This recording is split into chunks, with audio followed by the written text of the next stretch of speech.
Episode 57, Stepping into Success, Leeza Pertsev Guide to New Graduates, Part 2. Welcome to Clinicians Creating Impact, a show for physical therapists, occupational therapists, and speech-language pathologists looking to take the next step in their careers and make a real difference in the lives of their clients. If you're looking to improve the lives of neurodiverse children and families with neurological-based challenges, grow your own business, or simply show up to help clients, this is the show for you. I'm Heather Branscombe, therapist, certified coach, clinical director, and owner of Abilities Neurological Rehabilitation. I have over 25 years experience in both the public and private sectors, and I'm here to help you become the therapist you want to be, supporting people to work towards their dreams and live their best lives. You ready to dive in? Let's go. Hi there, friend. I am again super excited and so grateful to introduce you to occupational therapist Leeza Pertsev on the podcast today for part 2 of our interview. If you haven't listened to part 1, go back and quickly listen to part 1. And if you have, I think you can understand why I wanted to record one of our conversations that we've had. This is really just an example of our conversations, and I hope that you can take some value from it no matter where you are in your career journey. So with that, let's listen to part 2 of my interview with Leeza Pertsev. First of all, that was such a beautiful and honest and vulnerable example of why I wanted us to record one of these conversations today. Second, I'll just say I'll never fight you on how you feel about your feelings, because your feelings are super valid. And of course you feel like that for all of the reasons that you just shared. So of course it makes perfect sense that if any time, I'm not going to guarantee that this is going to be the most or the least. I have no idea. I have no idea what your career is going to look like. And it may look I have no idea similar either. to mine. Right. It might be similar to mine. It might be less similar to mine, but just that you're just noticing the why. And it's true. You're not going to get a gold star every time you complete a session or complete a chart note or complete a report. And so there is this shift of identity and there's this shift of feedback. So it makes total and complete sense that this is this messy middle that you're in so far. But I'm really interested in then, so now we know that there are some circumstances that makes perfect sense of why your brain is making it mean, like this making mean we are an imposter, we're having these feelings, we compensate by overthinking. Like this is so normal. And again, it's very normal in all parts of it, but of course it's going to make sense in this first year.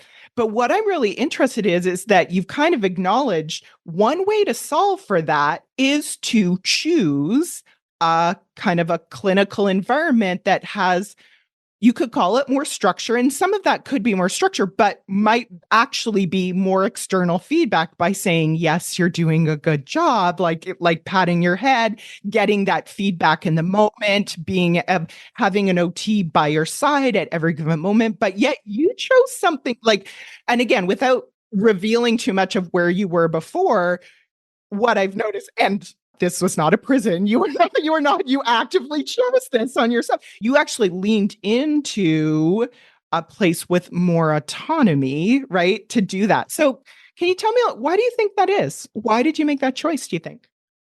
Ooh, now you're asking the hard questions. Here we are in the middle. Yeah, here we are, the messy middle. Yeah, so I did a part-time split. And I won't reveal too much of where I started, but I will say the environments were a lot different, which makes sense.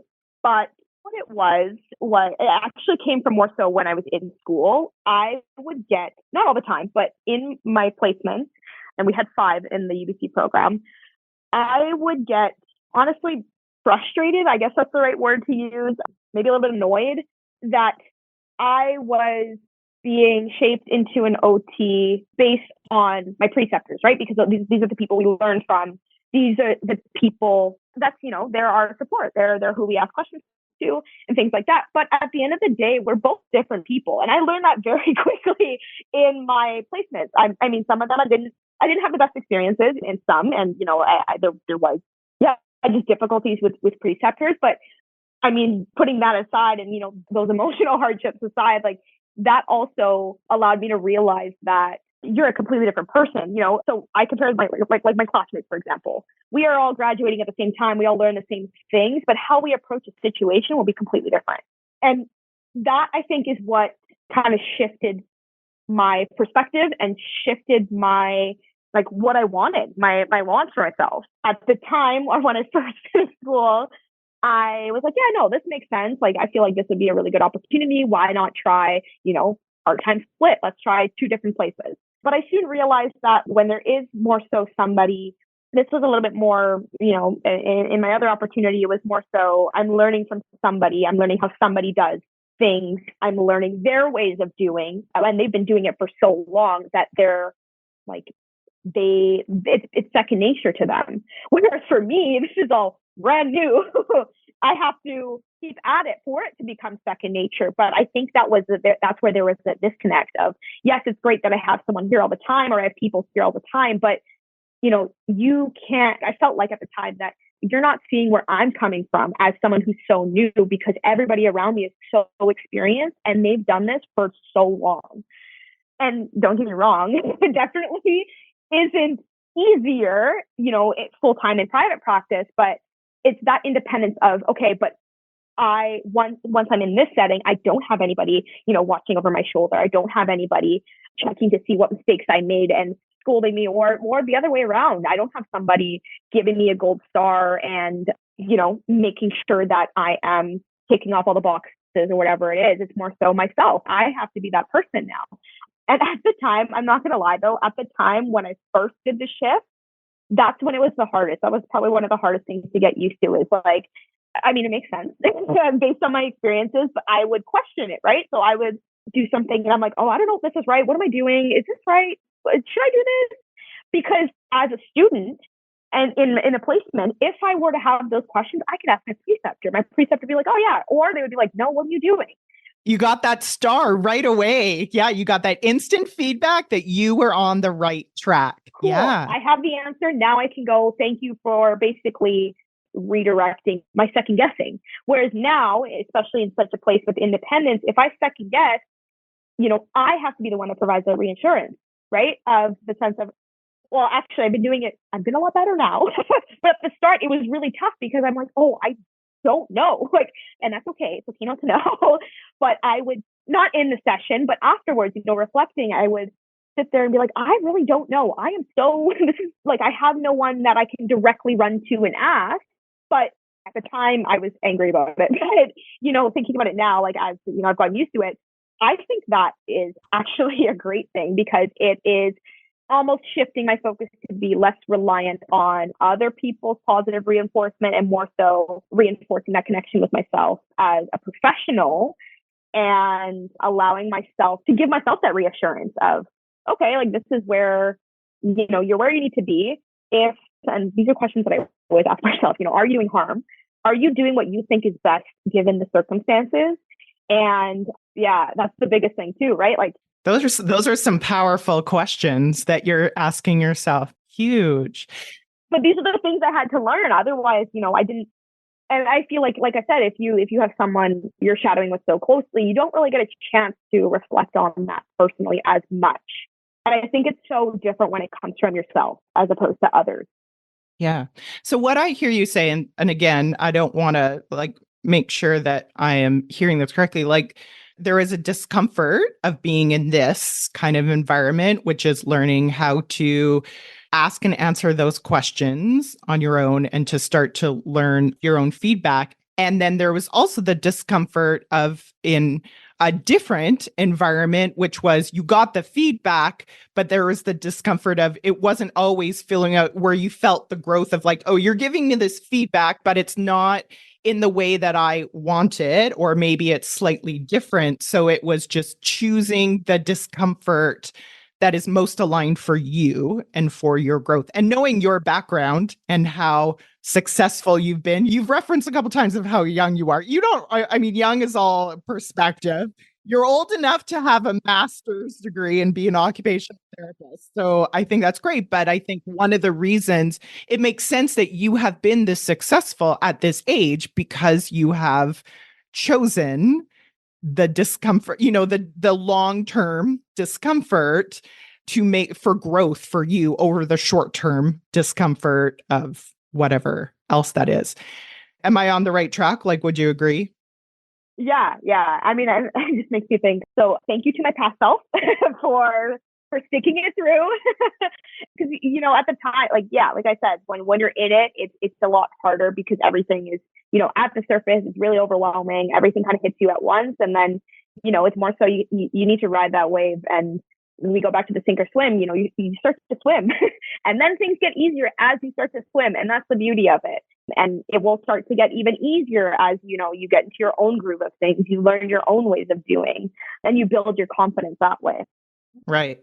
And at the risk of, I so do not want to gaslight you. And I understand that I have a role as your clinical director and I care about clinical support. But I do want to say, because it kind of sounds a little bit like you have no support.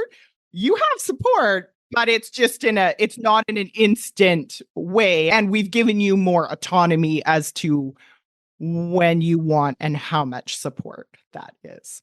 Yes, Yeah. I will. Yeah, for the record, I do have support. Let it be known. Yeah, You have clinical support. I do have. No, wait. Yes, I didn't mean it to come across that way. I do have support. It's just, comparing it to other settings, which the setting I think I'm referring to. You have that immediate support. Like if you need a question immediately answered, you can just go straight into their office. Whereas in this case, you still can get that support, but it's not as immediate, which makes sense though, because we're all, we all have different schedules, different clients, different. Yeah. And the clinical setting that we're in, right? So if you're in a more acute clinical setting, it would make sense that you would need more acute clinical support, right? Yeah. Yeah. Yeah. And that's the thing too, that was, that was another thing I learned is that, and you're the one that actually kept telling me this, but no things need to be answered right away. If it's not as immediate as, you need to figure this out by this week or by the end of the session. No, because the majority of the time we are seeing our clients for a longer term basis, whether that be, months or years. We don't need to have all the answers at once. Mm-hmm. Mm-hmm. Yeah.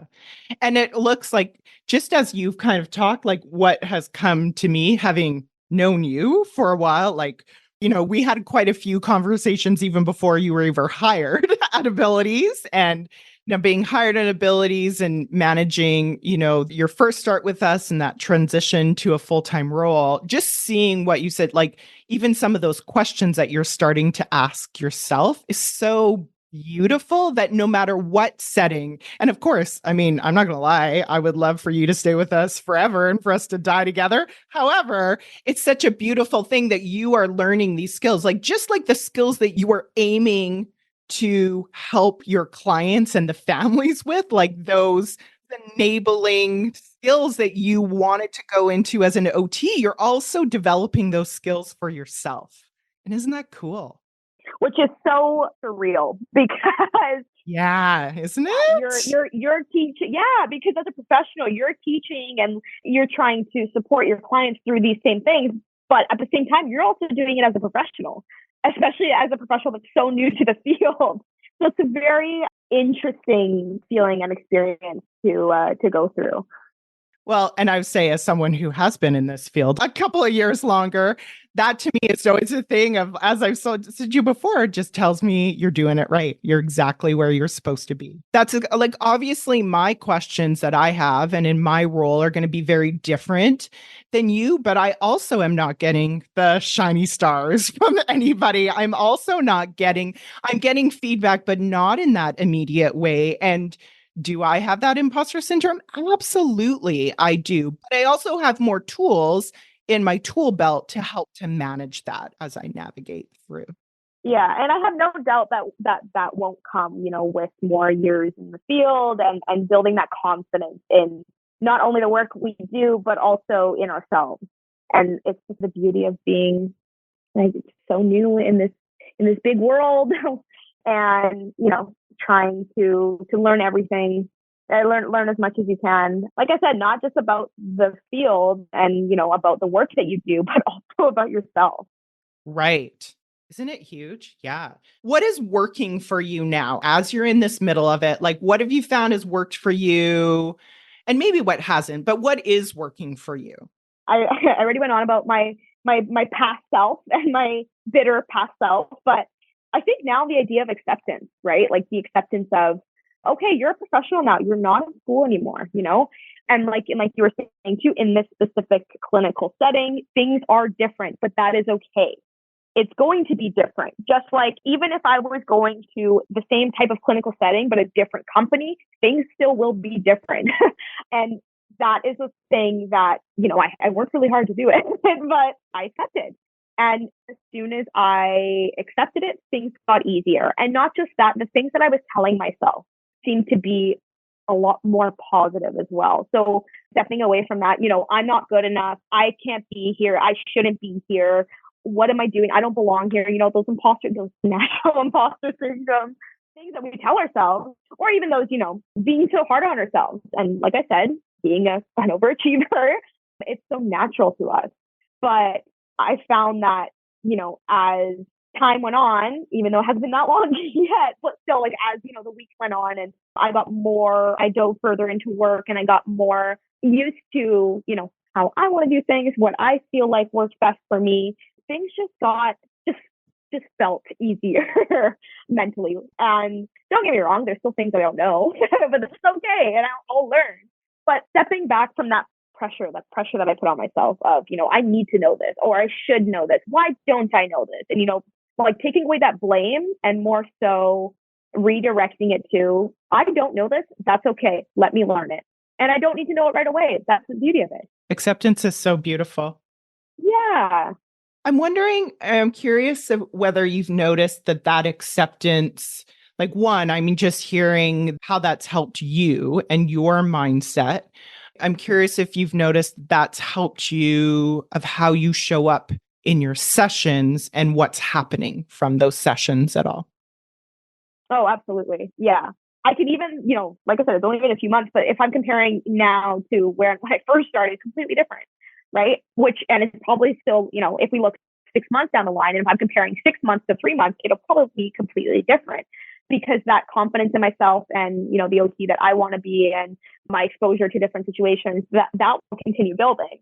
And so even if I think about, the day I've had today, for example, and the clients I saw today, I found that acceptance and taking that pressure off myself to, I need to have it, to the idea of, I need to answer everything right now. I need to have everything figured out, immediately.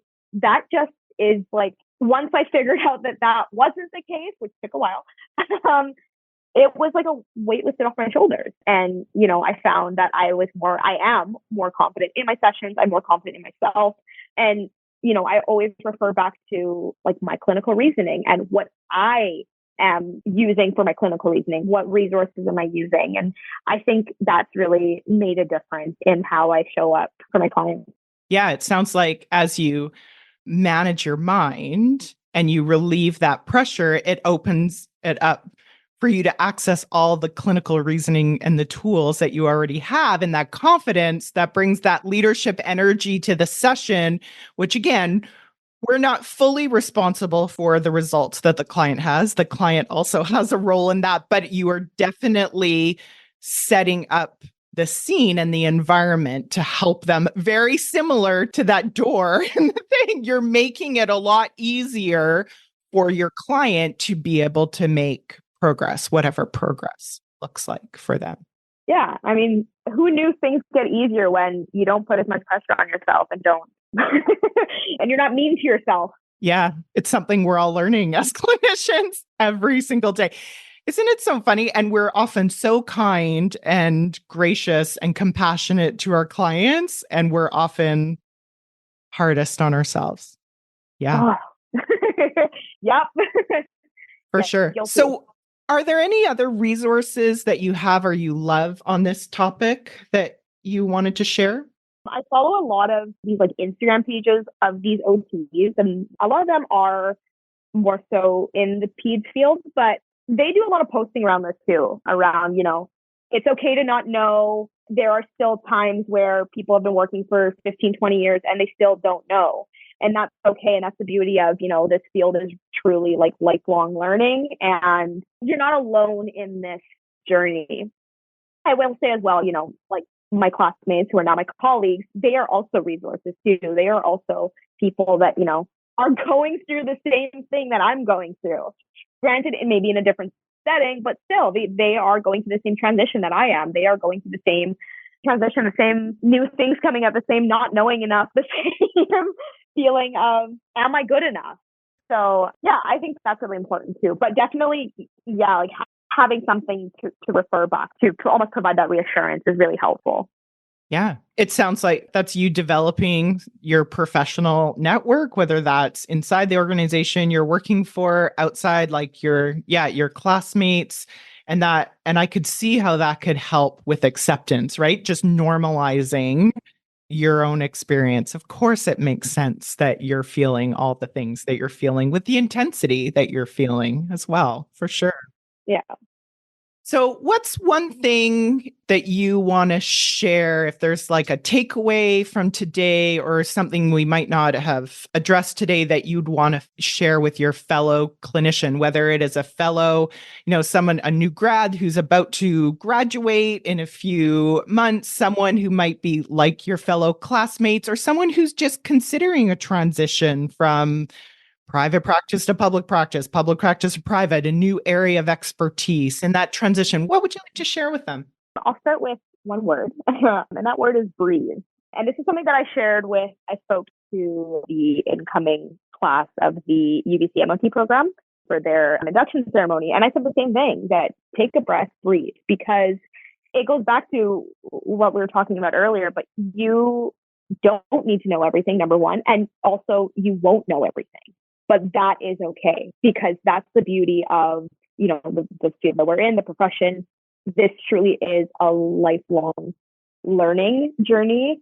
And there's such a importance in accepting that and allowing that to guide us. Because I feel like once you have that understanding and once you truly grasp that, then things just get easier from there, as opposed to the opposite of, having these high expectations on yourself, being so hard on yourself. Like it only makes things harder for yourself, especially as you're trying to adjust to such a new transition in a new environment. Like it's okay. It's okay to not know. It's okay to not feel confident. It's okay to basically just like normalizing that, we've all been there. We've all either gone through it or we are going through it. So yeah, I definitely encourage that take a breath and go easy on yourself, because at the end of the day, we're the ones that show up for our clients or the people that we work with. And if we're not ready to show up for them, then not only not that fair to our clients, but also to ourselves, because then we're not able to be the best person that we can be, or the best professional that we can be for the people that we work with, and our colleagues as well. So you kept referring to how young you are, but you have a lot of wisdom, Leeza, even in the messy middle. So I'm so grateful that you're able to come. I'm so glad that we recorded this. As we were mentioning before, won't this be so fun for you to just back on, your colleagues to look back on 5 years, 10 years from now? Thank you so much for sharing all of your wisdom in the messy middle. If there are people that want to connect with you, whether they want to refer people to you or just know more about you, they want you in their own network, how can they get in touch with you? Probably the best way is LinkedIn. It's more of the professional platform, or by email, because this is through abilities. And yeah, I'm always available through email, and I'd be happy to chat. All right. And we'll put those links in the show notes of the podcast so they can refer to that. All right. Thank you again so much, Leeza. I really appreciate it. Yeah. Thank you so much for having me. This was great. If you enjoyed today's show and don't want to worry about missing an episode, you can follow the show wherever you listen to your podcasts. And if you haven't already, I would really appreciate it if you could leave a rating and review to let me know what you think and to help others find clinicians creating impact. It doesn't have to be a 5-star rating, although I sure hope you love the show. I'd really want your honest feedback so I can create an awesome podcast that provides tons of value. To learn more about me and the work that I do, visit my website at www.abilitiesrehabilitation.com/clinicians corner to download your free Getting It All Done at Work process and to see what I'm up to. Thanks so much. Thanks for joining me this week on the Clinicians Creating Impact podcast. Want to learn more about the work I'm doing with Abilities Rehabilitation? Head on over to abilitiesrehabilitation.com. See you next week.